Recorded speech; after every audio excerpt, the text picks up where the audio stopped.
Bapak Ibu jemaat yang dikasihi Tuhan Yesus Kristus, Shalom, selamat pagi. Bagaimana istirahat kita sepanjang malam?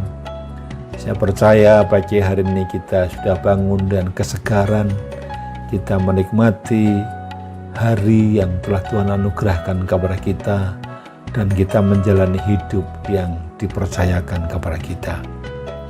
Renungan kita pada saat ini diberi tema hati yang melayani seperti Tuhan Yesus. Adapun pembacaannya dari Yohanes 13 ayat 1 sampai 20. Dan yang menjadi ayat emasnya adalah ayat 1 yang demikian bunyi firman Tuhan. Sebab aku telah memberikan suatu teladan seperti kamu, supaya kamu juga berbuat yang sama seperti yang telah kuperbuat kepadamu. Bapak Ibu jemaat yang dikasihi Tuhan Yesus Kristus, Alkitab mencatat yang walaupun dalam rupa Allah tidak menganggap kesetaraan dengan Allah itu sebagai milik yang harus dipertahankan, melainkan telah mengosongkan dirinya sendiri dan mengambil rupa seorang hamba dan menjadi sama dengan manusia.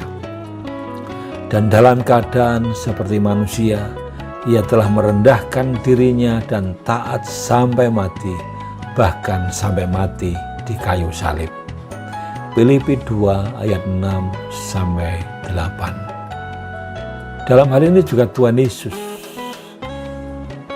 dinyatakan di dalam Filipi 2 ayat 9 sampai 10 bahwa nama di atas segala nama, supaya dalam nama Yesus bertekuk lutut segala yang ada di langit dan yang ada di atas bumi dan yang ada di bawah bumi. Dari sini kita bisa melihat bahwa pribadi Tuhan Yesus tidak dapat dibandingkan dengan siapapun di dunia ini. Seberapapun terhormatnya seseorang dengan titel yang berlapis-lapis, berderet-deret, atau seberapa hebat dia, sungguh tidak sebanding dengan kebesaran dan keagungan Tuhan Yesus Kristus. Mengapa? Karena dia adalah Raja di atas segala raja. Dia adalah Tuhan segala Tuhan. Namun Tuhan Yesus tetap rendah hati dan dia rela melayani manusia. Bahkan ia memberikan satu teladan yang luar biasa.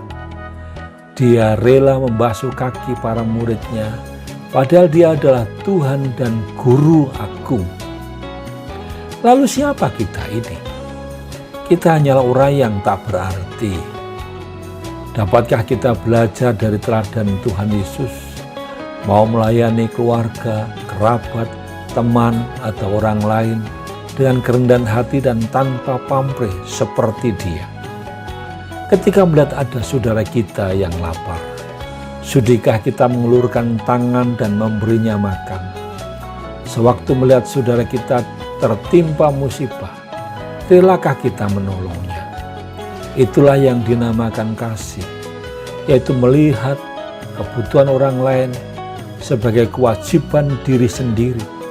Sesungguhnya pelayanan itu sangatlah sederhana, tetapi dalam prakteknya pelayanan juga tidak semudah diucapkan. Banyak orang melayani tapi enggan menanggalkan keakuannya. Dia masih egois, masih sombong. Mau melayani tapi sulit melepaskan kehormatan atau kedudukannya. Melayani berarti rela menjadi hamba. Itulah pelayanan yang dilakukan Tuhan Yesus.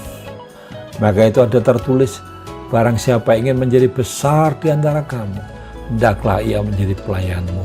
Dan barang siapa ingin menjadi terkemuka di antara kamu, hendaklah ia menjadi hambamu. Matius 20 ayat 26a sampai 27. Bapak Ibu jemaat yang dikasihi Tuhan, maukah kita melakukan dan meladani Tuhan Yesus? Bukankah banyak orang mau melayani dan harapan makin dikenal, dihormati, dan banyak orang yang memuji dia? Kalau kita tujuan pelayanan itu, maka pelayanan kita tidak akan menjadi berkat. Begitu juga dalam kehidupan kita sehari-hari. Kita harus berdoa, semoga kita dijauhkan dari rasa bangga diri. Tapi biar kita meneladani Tuhan Yesus Kristus, kita merendahkan diri, kita punya hati yang melayani seperti Dia. Sebab itu, Bapak Ibu jemaat yang dikasihi Tuhan Yesus Kristus, mari kita memiliki hati seperti Tuhan Yesus, rela melayani jiwa-jiwa dan motivasi tulus dan benar. Selamat beraktivitas, Tuhan memberkati apa yang kita kerjakan sepanjang hari ini. Amin.